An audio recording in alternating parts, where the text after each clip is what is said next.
Film is art. Whether you're taking still photography or shooting video, it is important to understand the art of taking good images. This video will give you some aspects of good photography that you can think about as you use the camera. In this video, I will talk about what makes for good lighting. Then, we'll look at how creating a focal point will draw the viewer's eye to places on your photo. Depth of field gives shots a sense of distance. And understanding perspective can allow you to have control over what shots you take.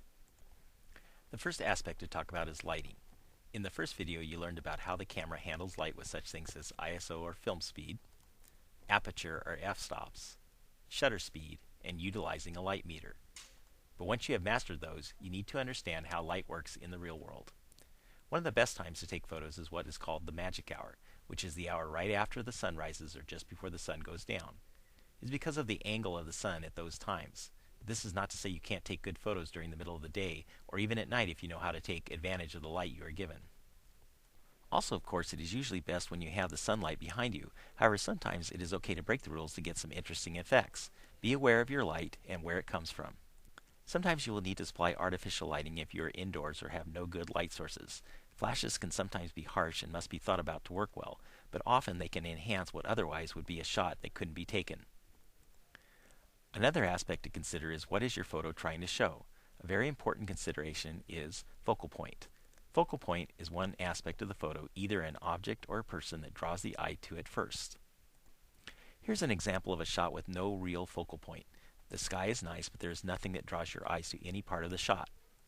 Here's an even worse photo taken by the same photographer. Everything just sort of blends in together with nothing to catch your eye. So here's an example of a photo with instead a very strong focal point. The light background creates a nice frame to further the effect to draw your eyes to the hay bales, which become the strongest part of the photo.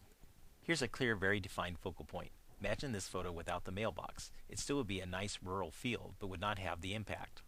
Sometime you might find yourself with a very interesting photo, but in need of a focal point to give it even more interest. Using programs such as Photoshop, you can add visual interest by creating a focal point artificially. Good photography can also create focal points by minimizing other elements. By creating a neutral background, the object of attention easily becomes its primary focus. One aspect that can help to define your focal point is to learn to control your depth of field. This simply means how far you travel in the distance in your photo with clarity.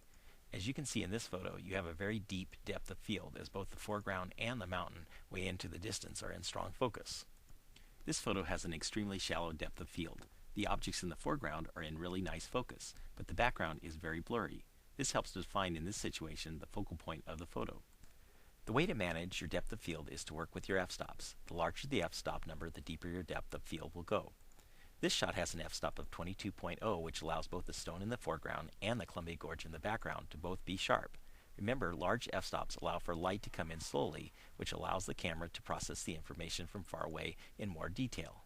Just the opposite, if you want a shallow depth of field, use a low f-stop. This photo has an f-stop of 4.2. The flower in the foreground is very much in focus, but the barn in the background is blurry, helping to define what object in the photo should get the main focus. The final aspect we will look at is perspective. Perspective is how you see something.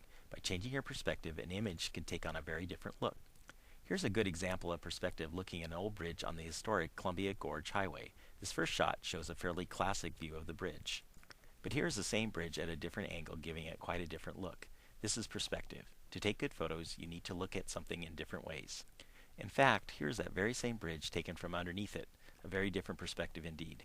Perspective allows for different angles and views. This photo is a profile or side view, which gives a very different impact than taking the shot from the front. Looking up at something or down at something can give you a very different look at the world. And sometimes the best photos will be because it was looked at from a fresh perspective. Perspective is also about lines. If a photo can create a good sense of lines, it gives it impact and draws the eyes to a point.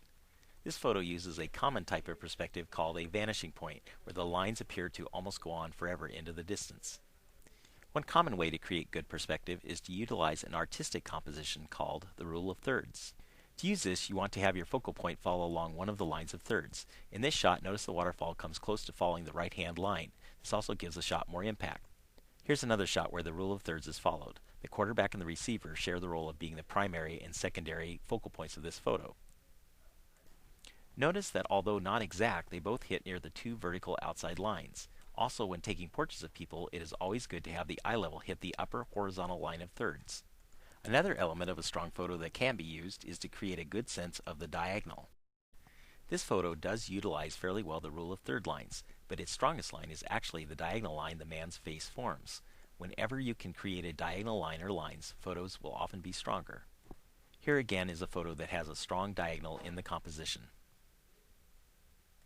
So in conclusion, by looking at the aspects of light, focal point, depth of field, and perspective, you can create great images.